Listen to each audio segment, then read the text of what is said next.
அதால் இப்போ விஷயத்துக்கு வர, இப்போ ஏன் சாதிவாரி கணக்கெடுப்பை எடுப்பதற்கு சீமான் அவர்கள் தலைமையிலே ஒரு கூட்டம் கூட்டினால் என்ன பிரச்சனை?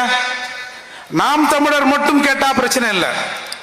மூர்த்தி பறையர் பேரவை சார்பா எங்களை கணக்கெடுங்கன்னு சொன்னா பிரச்சனை இல்லை. அண்ணன் திருமாரஞ்சி அவர் சமூகத்தின் சார்பா கேட்டா பரவாயில்ல. ஆர்வம் இன்னைக்கு வந்திருக்கிற நம்ம நாடார் பேரவை இவங்க எல்லாம் தனித்தனியா கேட்டா கருணாநிதி ஸ்டாலின் அவர்களுக்கு பிரச்சனையே இல்லை. இவர்கள் எல்லோரையும் கூட்டி வைத்து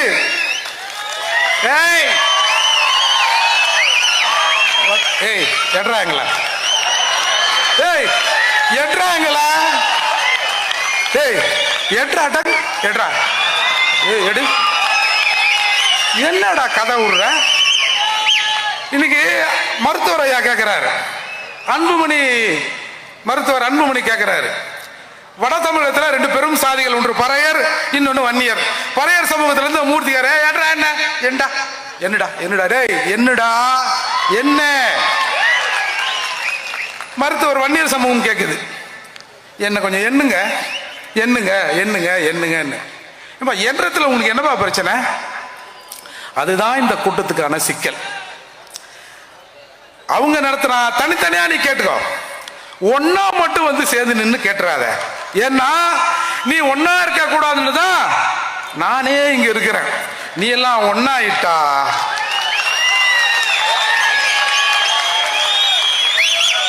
ரொம்ப தூரம் இல்லை, இதோ இருக்கிறது ஓங்கோல்.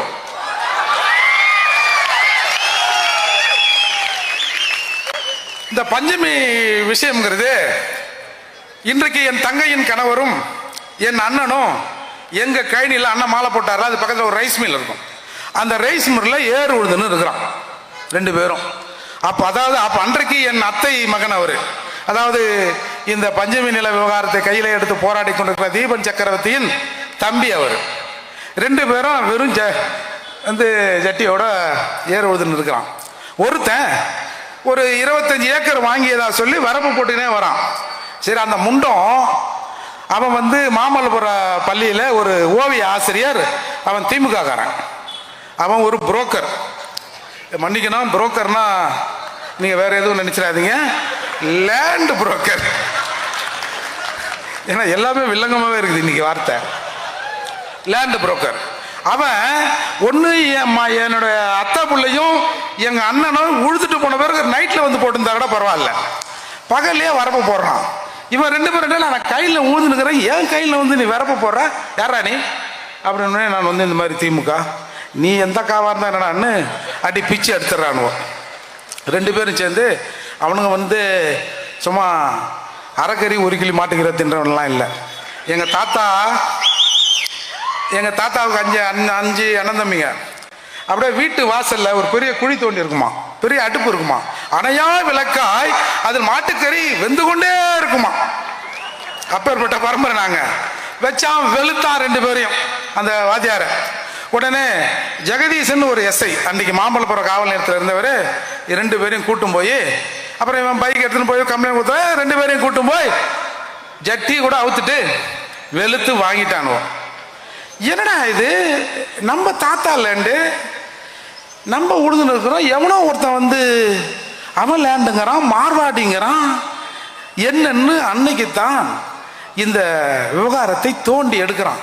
எங்கடா நம்ம தாத்தா இந்த பக்கம் 40 ஏக்கர் வச்சிருந்தேன், அது இதுன்னு வரேன், 5ஆம் கிளாஸ் படிச்ச மனுஷன், எங்கடான்னு அந்த ரெக்கார்டு எல்லாத்தையும் தேடி பார்க்கிற போதுதான் காரணையிலே கிட்டத்தட்ட 633 ஏக்கர் நிலங்கள், பஞ்சமி நிலங்கள் வேறு ஒருத்தன் பேர்ல மாற்றப்பட்டிருக்கு.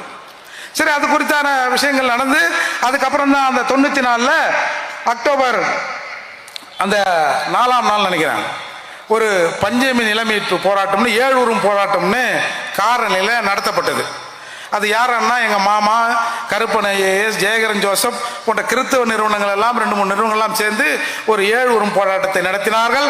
அந்த ஏழூரும் போராட்டத்தில் ஒரு 4.5 ஏக்கர் நிலம் மீட்கப்பட்டது. சரி, நிலத்தை மீட்டிட்டோம், ஒரு பயலும் வரமாட்டான்னு எல்லாரும் வீட்டுக்கு வந்துட்டோம். ஒரு 6 மணிக்கு காவல்துறை அந்த அரபாடு மண்லோடு வண்டியில கொண்டாந்து அம்பேத்கர் சிலை முன்னாடி இப்படி நிறுத்தி அந்த சிலையை உடைத்து கொண்டு போயிட்டாங்க. அப்போ கொண்டு போனோடனே அது பெரிய பிரச்சனை ஆகுது. ஏன்னா நாங்கள் அம்பேத்கர் எங்களுக்கு உயிர் இல்லை அதால. அப்போ ஆகஸ்ட் 10 அந்த செங்கல்பட்டு மாவட்ட ஆட்சியர் அலுவலகத்தில் போய், ஐயா அந்த உடைச்சி எடுத்துட்டு போனீங்களா அந்த அம்பேத்கர் சிலை, அந்த சிலையை கொடுங்க, எங்க நிலத்தை பத்தி நீங்க என்ன சொல்ல வரீங்க அப்படின்னு ஒரு பெரும் திரள் கூட்டம் அந்த கலெக்டர் ஆபீஸில் நின்னுது. அன்றைக்கு கலெக்டராக இருந்தவர், துணை கலெக்டராக இருந்தவர் சிவதாஸ் மீனா என்று சொல்லப்படுகிற ஒரு பட்டியல் சமூகத்தை சார்ந்த கலெக்டர் தான் இன்னைக்கு அங்க இருக்கிறார். அவருக்கு தமிழ் தெரியல. போன எங்காலுக்கு தமிழை தவிர எதுவுமே தெரியல இவங்களுக்கும். அவங்க ஒன்று சொல்ல இவங்க ஒன்று சொல்ல பிரச்சனையாகி தள்ளுமுள்ளாகி துப்பாக்கி சூடு நடைபெற்றது. 2 பேர் இறந்தாங்க. ஜான் தாமஸ், ஏழுமலை, 2 தியாகிகள் அந்த மண்ணில உயிரை விட்டு இறந்தார்கள் துப்பாக்கி சூடுல. அதுக்கப்புறம் மூர்த்தி என்ன 1994-95 வாக்குல ஒரு மிகப்பெரிய பேரணியை கிட்டத்தட்ட 1 லட்சம் பேர் சென்னையில கலந்து கொண்டு சென்னையை உழுக்கினார் எங்க பூவை மூர்த்தியார். அதுக்கப்புறம் இந்த பஞ்சமில்ல விஷயம் அங்க ஒண்ணுமா இங்க ஒண்ணுமா எரிந்து கொண்டு இருந்தது. இன்னைக்கு இந்த மனுஷன் வந்து இந்த நாடு நல்லா இந்த சீமானுக்கு பிடிக்கலையா என்னன்னு தெரியல. இந்த ஸ்டாலின் அவர்களை கொஞ்சம் நிம்மதியா தூங்க விடக்கூடாதா? ஏன் என்ன எதனா போன ஜென்மத்தில் எதனா பகையா? ஏதாவது சொல்லுங்க.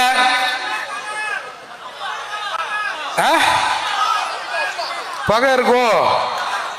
ஏதாவது திருச்செந்தூர்ல போய் ஏதாவது ஒரு யாகத்தை பண்ணி ஒரு பரிகாரத்தை வேணா பண்ணி விட்டுருவோமா? எதுக்கு பாவம், அவரே உடம்பு சரியில்லாம இருக்கிறான்றாரு.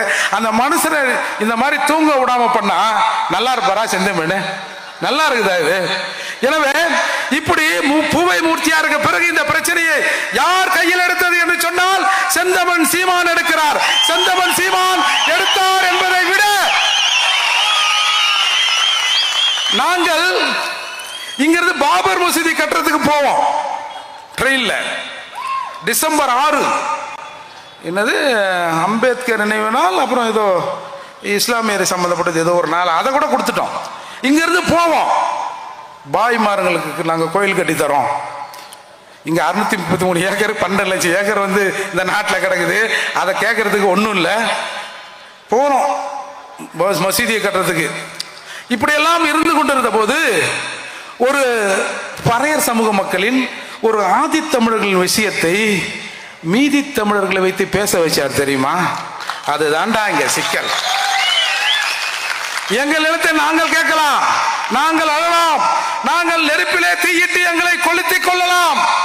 ஆனால் இந்த பஞ்சமி நிலத்தை மீட்டு அரசே கொடு அப்படின்னு எந்த ஊர் தமிழர்களும் சொல்லிவிடக் கூடாது. ஒரு பறையனுக்காக, ஒரு ஆதி தமிழருக்காக தமிழகத்தில் இருக்கிற மற்ற தமிழ் சமூகங்கள் எல்லாம் ஒன்று சேர்ந்து வந்து நிற்குது இல்ல? வரலாற்றில் எங்கேயாவது காட்டுங்க. இல்ல இந்தியாவில்,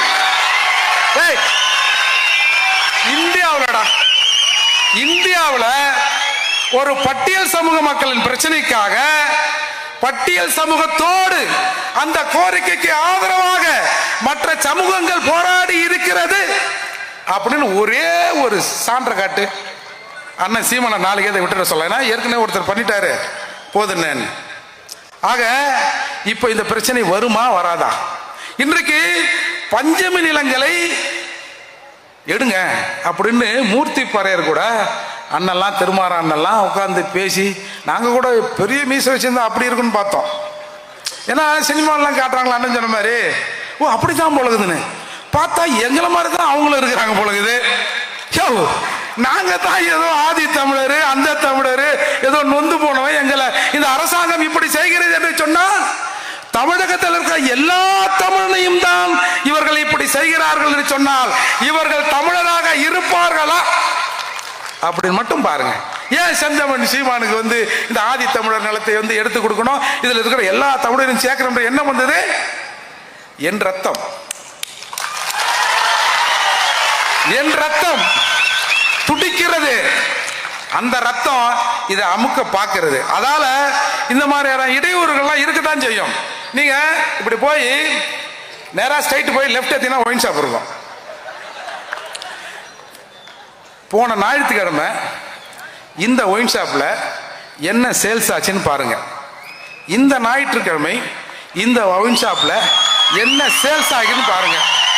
டேய் ஒரே ஒரு 1000 ரூபாய் அதிகமாக இருந்தா அண்ணனை இதோட ஒயின் ஷாப் கூட்டமே போடாதீங்கண்ணே அப்படின்னு சொல்லிடலாம். ஆனா நீ அங்க கொஞ்சம் வியாபாரத்தை ஏத்திருந்தீன்னா அண்ணனுக்கு பர்மிஷன் கொடுப்பாங்க. பரவாயில்ல, டாஸ்மாக் வியாபாரத்தை சீமான் ஏத்துகிறார், நம்முடைய வருமானத்தை சீமான் ஏத்துகிறார் அப்படின்னு கொடுப்பாங்க. இப்ப நீங்க எல்லாம் இப்படி இருந்தீங்கன்னா எப்படி? நான் அண்ணன் கூட கேட்டேன், கொஞ்சம் சைஸா போட்டு பார்ப்போம். ஏன்னா கூட்டத்தை எப்படின்னா 10 மணிக்கு முடிப்பீங்களா 9:30க்கு முடிப்பீங்களா? ஏன்னா உங்களுக்கு தெரியும்ல எல்லா கூட்டமும் எப்பா எழுந்து போறான் பார் சீக்கிரம் முடிங்க 9 ஆயிடுச்சு அப்படின்னு பல திராவிட கூட்டங்களில் பேசுவது நாம் கேள்விப்பட்டிருக்கிறோம் அல்லவா? அண்ணன் சொன்னார், இல்லை நான் 10 மணிக்கு தானே முடிப்பேன். ஏன்னா 10க்கானே? ஆமாண்ணே 10க்கு தானே முடிப்பேன் அப்படின்னு சொன்னார்ல. அப்படி நீங்க அரசாங்கத்தோட ஒத்துழைக்கலன்னா உங்களுக்கு எப்படி அரசாங்கம் ஒத்துழைக்கும்? என்ன நியாயம் இது? அதால் இன்றைக்கு இந்த பஞ்சமி நில விஷயங்கிறது அரசாங்கத்துக்கு ஒரு பெரும் பிரச்சனையா இருக்கு. நான் என்ன சொல்றேன், இந்த 12 லட்சம் ஏக்கர் கலெக்டர் கொடுத்தாரு, இதெல்லாம் உங்களுக்கு தெரியும்.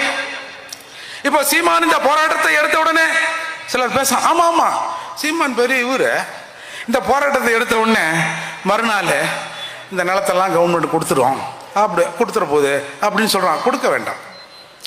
இந்த போராட்டத்தின் வெற்றி எதுல தெரியுமா இருக்கு? திரும்ப எங்க நிலத்தை நாங்க எடுக்க கூட மாட்டாண்டா. எங்களுக்காக, தமிழகத்திலே இருக்கிற பட்டியல் சமூக மக்களுக்காக, தமிழகத்திலே இருக்கிற ஊர்த்தெரு தமிழர்கள், யாரும் தப்பா அடிச்சுக்கல, சொல்லி பழக்கமாச்சு ஊர்த்தெரு தமிழர்கள், என்னுடைய சக தமிழர்கள் எனக்காக வந்து தோல் கொடுக்குறான்ல, போதுண்டா, நிலமாவது மயிராகுது. நான்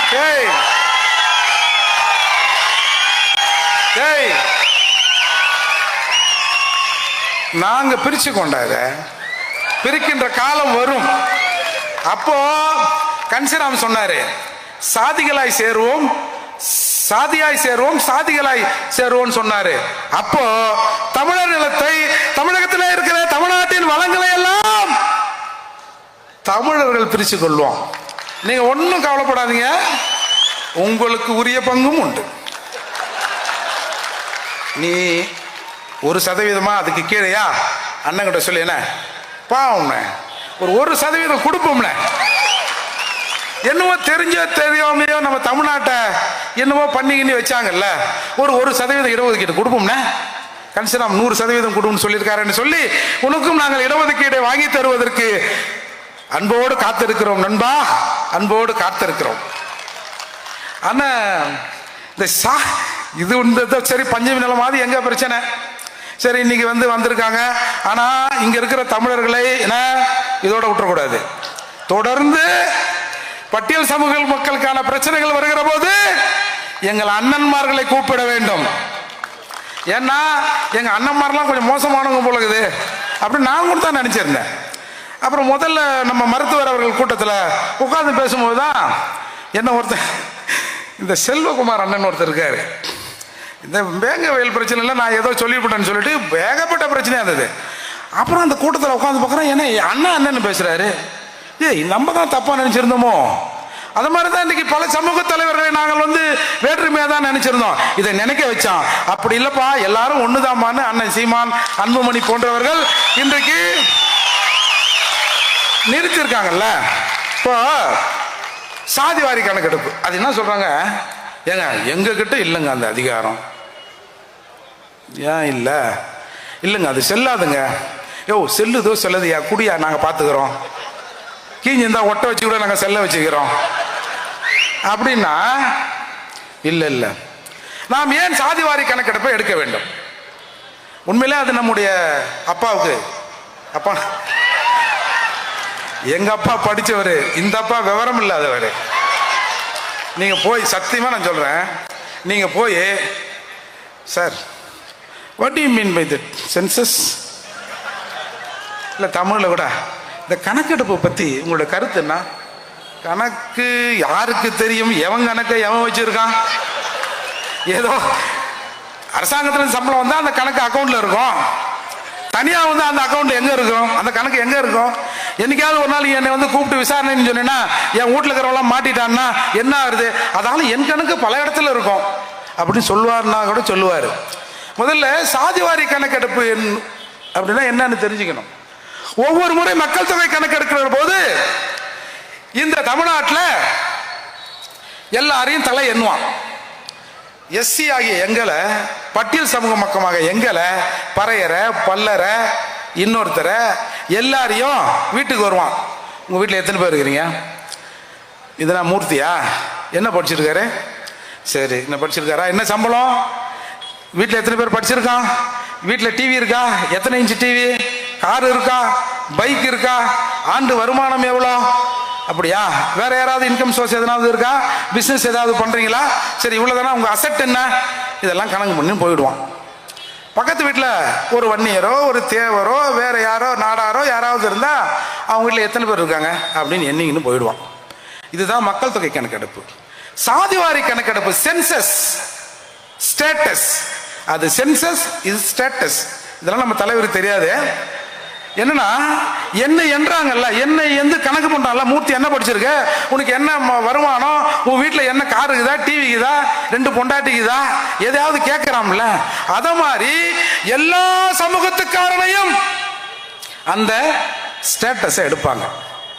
எடுத்து இது ஏன் எடுக்கிறான்? இந்த சாதிவாரி கணக்கெடுப்பிற்கு நீதிமன்றங்கள் எல்லாம் ஒரு காலத்தில் எதிராக இருந்தது. இன்றைக்கு நீதிமன்றமே சொல்லிடுச்சு, ஏம்பா 1ஆம் கிளாஸ்ல எடுத்த சட்டையை கூட்டாத 10ஆம் கிளாஸ்ல போட சொல்லுங்களேன், சரியா இருக்குமா? வயிறு பிதுங்கி நிக்குது பார் அப்படின்னு நீதிமன்றம் சொல்லிடுச்சு. ஏன்னா இந்த கடைசியாக தமிழகத்தில் எடுக்கப்பட்ட சாதிவாரி கணக்கெடுப்பு என்பது 1931 எடுத்திருக்காயா. எல்லாரும் எப்படி இருக்கான் அப்படின்னு பார்த்து 1931 எடுக்கப்பட்டு இன்றைக்கு இடஒதுக்கீடு நடைமுறைப்படுத்தப்படுகிறது என்று சொன்னால் அது அந்த 1931 தான். இன்னைக்கு எவ்வளவு பேர் கூடியிருப்பான், எவ்வளவு பேர் குறைஞ்சிருப்பான்ல. ஆகவே நீதிமன்றங்கள் ஒரு பார்வையை சொல்லியது, இந்த சாதிவாரி கணக்கெடுப்பை நீங்க எடுங்க, எடுத்தாதான் இந்த இடஒதுக்கீடு கடைசி வரை போகிறதா போலையான்னு தெரியும். எனவே சாதிவாரி கணக்கெடுப்பை எடியா இந்த இடஒதுக்கீட்டுல மாத்தணுமா மாத்தக்கூடாதா அப்படின்னு நாம ஒரு ஸ்டடி பண்ணணும்னு ஒரு கருத்துக்கு நீதிமன்றம் வந்தது. அதன் அடிப்படையில் தான் தமிழகத்தில் இருக்கிற எல்லா சாதி சமய மக்களும், என்னுடைய அன்பு சகோதரர்கள் எல்லோரும் எப்படி இருக்கிறாங்கன்னு இப்ப கணக்கெடுப்பு எடுத்தா அடுத்த 10 வருஷத்துல நான் முன்னேறா பின்னாடியே இருக்கணும் அப்படியே தான் இருக்கணும் அப்படின்னு அரசாங்கம் என் மீதான ஒரு கவனத்தை செலுத்துவதற்கு ஒரு வாய்ப்பு இருக்கும். எனவே இவனுக்கு இடஒதுக்கீடு 10 தான், பத்தலையா, தேவையா, தேவையில்லையா அப்படின்னு தெரியாம 1931 எடுத்த கணக்கெடுப்பை வைத்துக் கொண்டு இங்க கதை விடுறான். அதால சாதிவாரி கணக்கெடுப்பை எடுத்துக்கலான்னு பீகாருக்கு நீதிமன்றம் அனுமதி வழங்கியது. நம்முடைய தமிழக முதல்வர் சொல்கிறார், பீகாரில் நான் தான் சொன்னல ஏற்கனவே அப்பாவுக்கு ஒன்றும் தெரியாதுன்னு,